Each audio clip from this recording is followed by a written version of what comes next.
Continuing from William T. Vollman's trip to the U.S.-Mexico border, which he has presented in Harper's Magazine. Now, our numbering of chapters is different from his numbering of sections because some of ours we read together. But for us, this is part 12. In the piece, it's part 13, and it's called Faces in a Soup Kitchen. And here is a nun from the Missionary Sisters of the Eucharist in this photo here.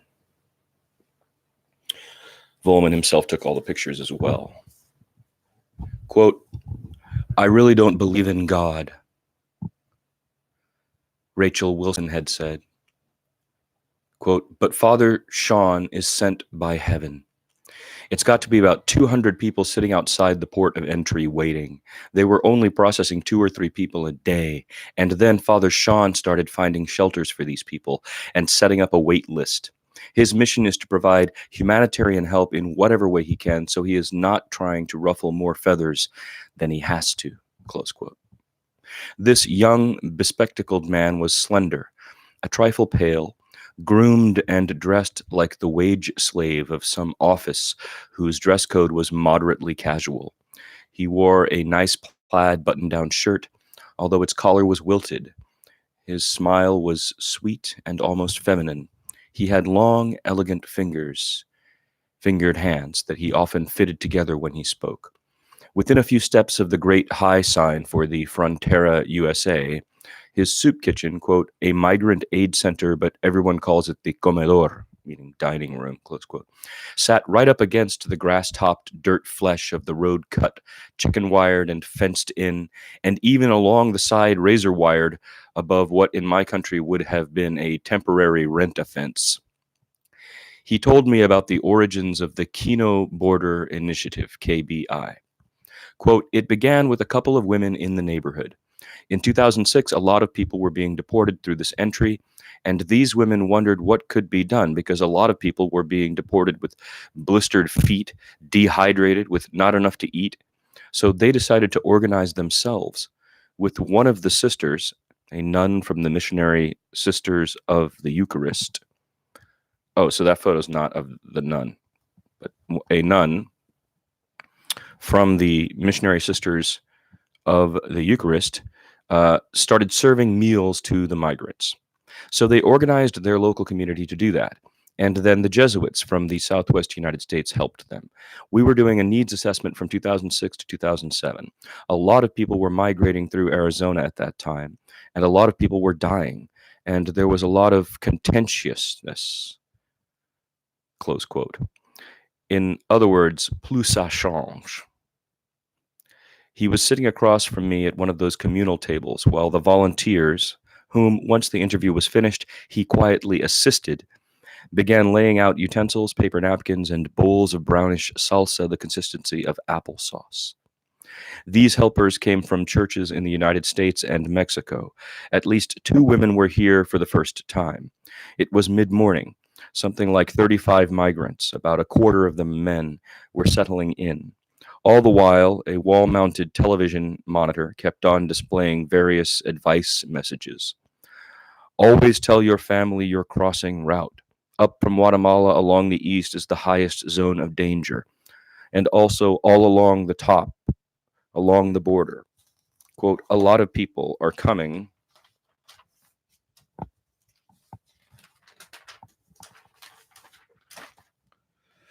from Guerrero due to violence, close quote, remarked Father Sean. And the monitor dispensed more rules of the road. It is no crime to travel through Mexico without documents.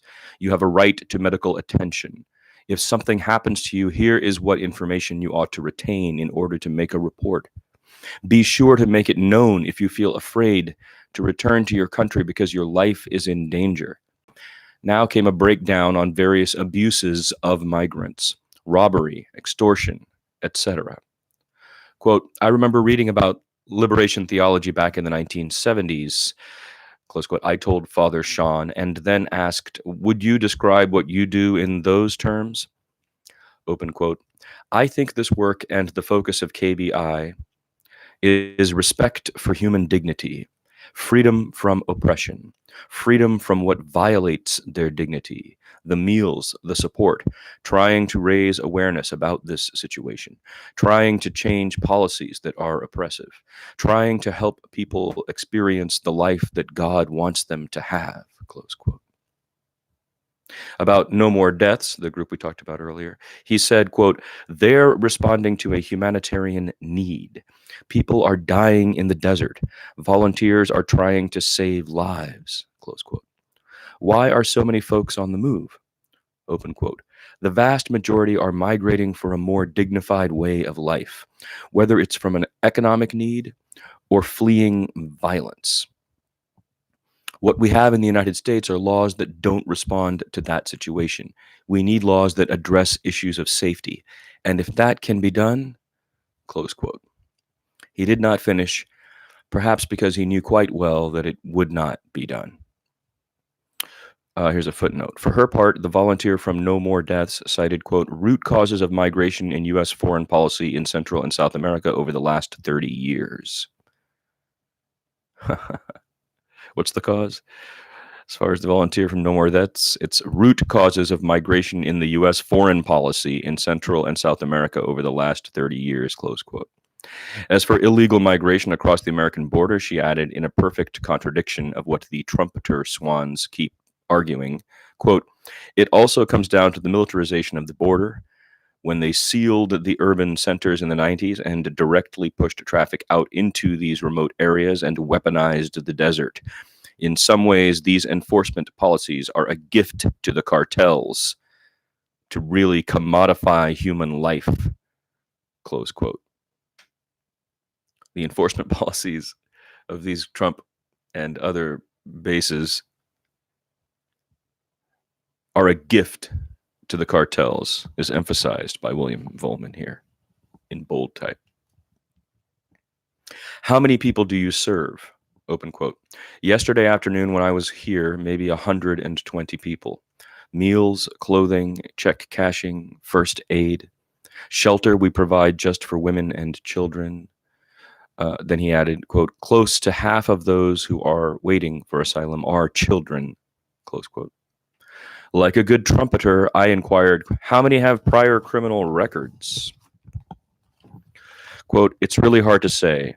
Large groups have been received by the Border Patrol, close quote. I asked him to help me guess where Antonia and her daughter might have breached our defenses. Quote, I know in the past, said Father Sean, quote, that many people would what many people would do is go about 2-hour and 15-minute drive to the Sasabe crossing and then be taken to an area on the Tohono O'odham reservation, close quote. How far would you have to walk to find open border? Open quote. Obviously, there's a wall here, and on the reservation, there's a vehicular barrier. It would be west of Sasabe. Here, we'll see large numbers of migrants crossing the border. It's similar to what we see in the Rio Grande Valley with families crossing. Quote, a year ago, it was 80% men, close quote, he remarked. 80% men. 15 and 20 years ago, when I was researching the California-Mexico border, says Vollman, the Pollos had been almost entirely male. Regarding the separation of families by ICE, he said, quote, that's a constant reality. Now the tables were almost full, and the migrants were drinking water from plastic cups. A child was crying. Plastic glasses, sorry. A child was crying. A woman on a microphone invoked applause, which they gave. Here came a prayer. It was innocuously brief. And the hungry came in. When each shift of migrants had finished eating, a good meal of frijoles and some kind of stew with salsa and hot fresh tortillas on the side, the volunteers soaped dishes in a plastic tub, while the next batch waited outside on the sidewalk. I could see them through the glass door standing in a patient queue, probably not for the first or last time. Now the next throng came through the door, some of them looking away, others smiling at me or watching the food with shining eyes. What can or should I write about that mustached, worried-looking man with the greasy hair and the heavy jacket who warily submitted to gazing over his shoulder into my lens? He saw me and I him. I never learned the story of his life. His mouth might have been considered a smile, or maybe that was just how it was made. Anyway, his eyes did not smile. I suppose he looked at me because Father Sean had asked whether anyone objected to my photographs, and nobody answered. Perhaps it was because it was harder, and for all they knew, potentially more disadvantaging to say yes than to say nothing. And the head shaved, hairy armed man in the white tank top who posed for me patiently and warily, what would he get out of it? Nothing personally, and nothing for any of them if my president got his way. Here were two dark haired children who had huddled together for me and smiled, one of them hooded against the cold, and the other in a fleece jacket that announced in Spanish that she loved Jesus Christ. Parenthetically, he writes, another criminal most properly put to death by the trumpeters of his time.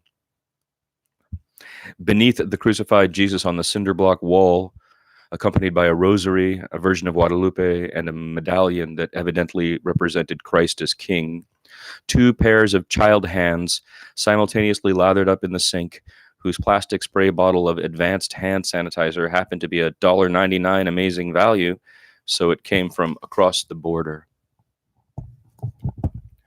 I think we can at least get you the photo of the man.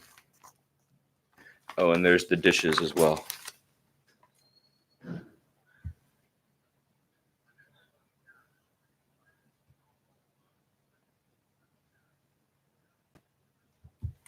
Next time we'll be reading, the quote reads, I worked hard for everything, and that'll be our part 13 as we continue with William T. Vollman at the border of the United States with Mexico.